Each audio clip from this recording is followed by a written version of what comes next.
If you want to stay up to date with all current hip-hop events and releases, make sure to subscribe and become part of this community. Oh, and also, go cop that fresh merch and listen to my new album in the description. Okay, let's talk about this new Don Toliver album, because this was a project that I had some high expectations for, which you might know if you've been keeping up with my channel and the videos I made leading up to this, because I always, said that Don Toliver is really this impersonation of that one psychedelic niche that a lot of people gravitate to Travis Scott towards, but Travis Scott, of course, it's a much bigger artist that doesn't just cater to one specific subgenre, that one sub niche that some people go to him for, for tracks like Drugs You Should Try It. That's always a, probably my favorite Travis Scott song, the best song he's made up to this day.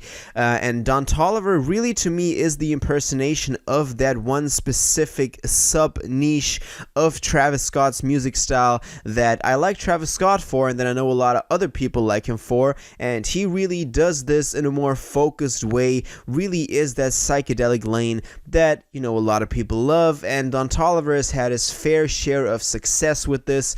Of course, really popping off with No Idea was then also a part of Jack Boys, of course, and some songs that they had. He dropped his debut studio album Heaven or Hell in March of 2020, which was actually a pretty good project. It further established him as like a serious artist. We had that Euphoria track with Travis Scott on there, which is still one of my favorite tracks from him to this day. Cardigan did pretty well. After Party blew up, quite a lot too. And then we also had Enough, for example, from the Jack Boys tape, that did pretty well, and that further, as I said, just established him as a serious artist that you can go to and expect some consistency with this specific sound. And to me, that is what he perfects on this new record, Life of a Don, which dropped last week on October 8th, and which, as I said, I was very excited for, because I was hoping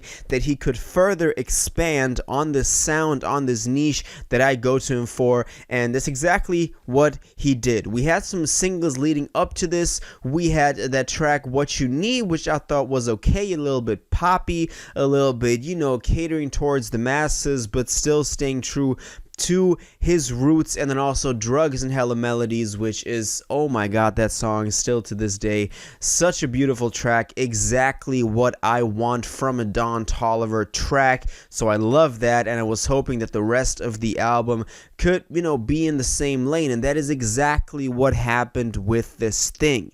The transitions between the songs are seamless. It's not like all the songs were made individually, and that it's not like a playlist like a lot of these new albums that you hear from popping artists nowadays are. They try to make a hit and then they put all their attempts together and call it an album. That is not what's happening here at all. In terms of content or storytelling, the songs aren't really connected like maybe on a Kendrick Lamar album they would be, but still, in terms of style, in terms of the sonic elements that he uses on here, they all flow together seamlessly, and it creates this really coherent picture of this album that you can just enjoy all the way throughout. A lot of very psychedelic sounds on here. My favorite part about this thing is the synths in the background that just sometimes reminds me of some Kanye Beautiful Dark Twisted Fantasy.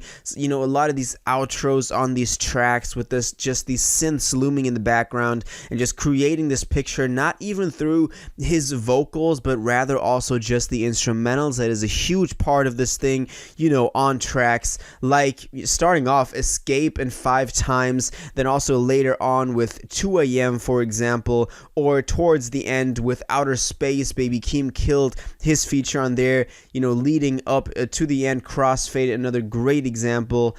Double Standards onto Swangin' on Westheimer is another great example of those two tracks, flowing into each other and, just being part of something bigger.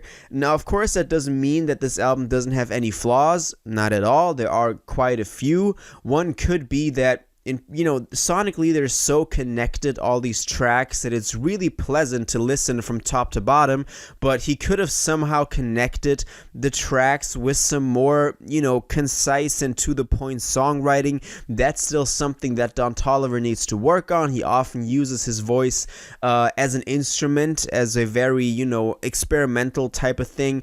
But sometimes he really needs to work on his songwriting, and that is something that I would say he hasn't perfected yet on this record, but he, did perfect this certain sound that he was going for and that I loved him for. Now, there's one track on this thing that I think takes some momentum out of this flow that I just described, and that is that track Smoke with Heaven and Sofago. I don't know why, but I can really not get into that track. I just skip it every time I listen to this thing.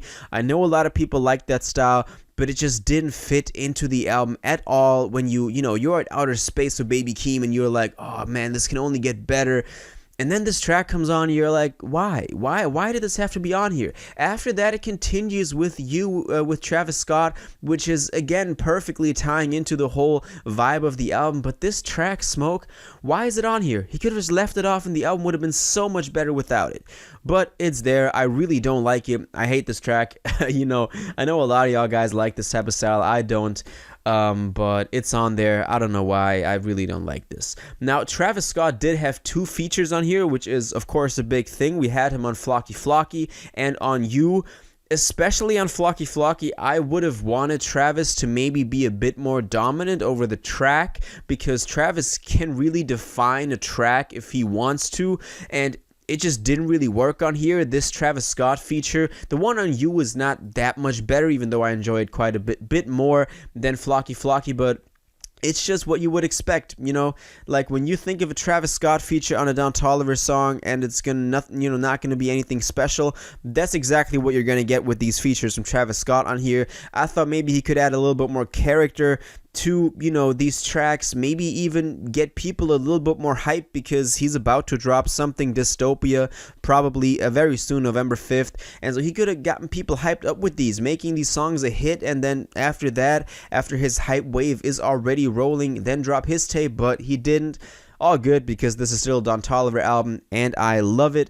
But he could have made more out of those features. So yeah, Life of a Don Toliver, I completely love this thing, except for that Smoke track, except maybe for, some of the Travis Scott parts on here. But other than that, just from the Don Toliver performance and the instrumentals themselves, this thing is amazing. This thing is a vibe. This thing is just this is a sound that you can listen to from top to bottom and enjoy.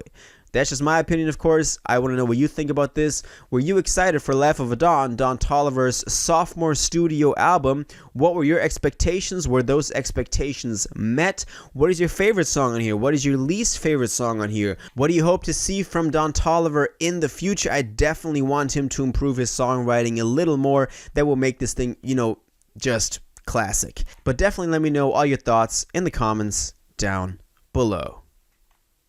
If you watched this video to the end and liked it, and you want to stay up to date with all current hip-hop events and releases, make sure to subscribe, turn on notifications, hit that like button, and go follow my social media and blog down in the description. It really helps me out. Until the next one, y'all have an incredible day, and y'all take care.